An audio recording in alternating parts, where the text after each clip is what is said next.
25 июл дар шаҳри Хуҷанд дар асоси тақвими Кумитаи кор бо ҷавонон ва варзиши назди ҳукумати Ҷумҳурии Тоҷикистон мусобиқаи ҷумҳуриявӣ оид ба каратэ-до гудзюрю ташкил ва баргузор карда шуд. Дар мусобиқаи мазкур зиёда аз 500 нафар иштирокчиён аз тамоми минтақаҳои Ҷумҳурии Тоҷикистон ширкат намуданд. Ба гуфтаи Темурхон Қаюмов, раиси Федератсияи каратэ-до гудзюрюи Ҷумҳурии Тоҷикистон, ҳадаф аз баргузории ин мусобиқа баланд бардоштани маърифати тарзи ҳаёти солим, ҷалби ҷавонону наврасон ба варзиш, паст кардани оварагардӣ дар таълими тобистона барои наврасон мебошад.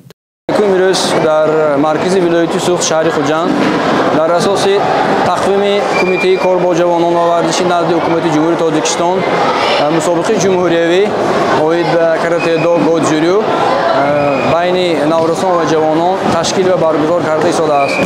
Дар мусобиқа мақсад аз он иборат мебошад ки ҷалби ҷавонон ба варзиш,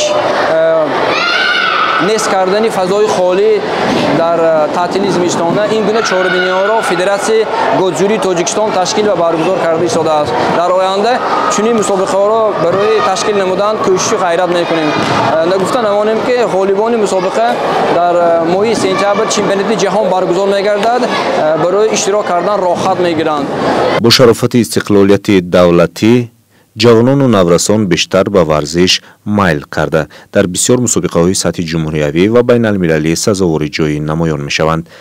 Зафар Аҳмад, корманди шоистаи тарбияи ҷисмонӣ ва варзиши Ҷумҳурии Тоҷикистон, шоир, аъзои Иттифоқи нависандагони Ҷумҳурии Тоҷикистон аз ноҳияи Ашт варзишгаронро аз ин ноҳия ба мусобиқа сафарбар кардааст ва ӯ бо ифтихор мегӯяд ки фарзандони тоҷик дар рӯҳияи ватандӯстӣ тарбия гирифта, ҳам аз ҷиҳати рӯҳан ва ҳам аз ҷиҳати ҷисман солим обутоб ёфта барои миллат хизмат мекунанд.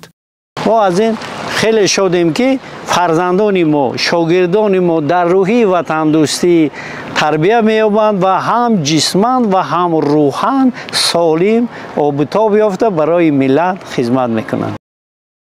дар мусобиқа бо баробари ҷавонписарон, ҷавондухтарон низ ширкат мекарданд. Нигина Шарипова низ иштирокчии ин мусобиқа аст. ӯ умед дорад ки дар мусобиқа сазовори ҷои намоён мешавад. Где сейчас проводится республиканский чемпионат по каратэ-до.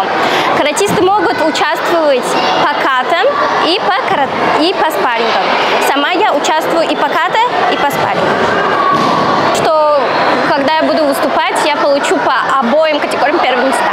дар охири мусобиқа ғолибон аз барномаи ката ва кумите бо диплому медалҳо сарфароз гардонида шуданд.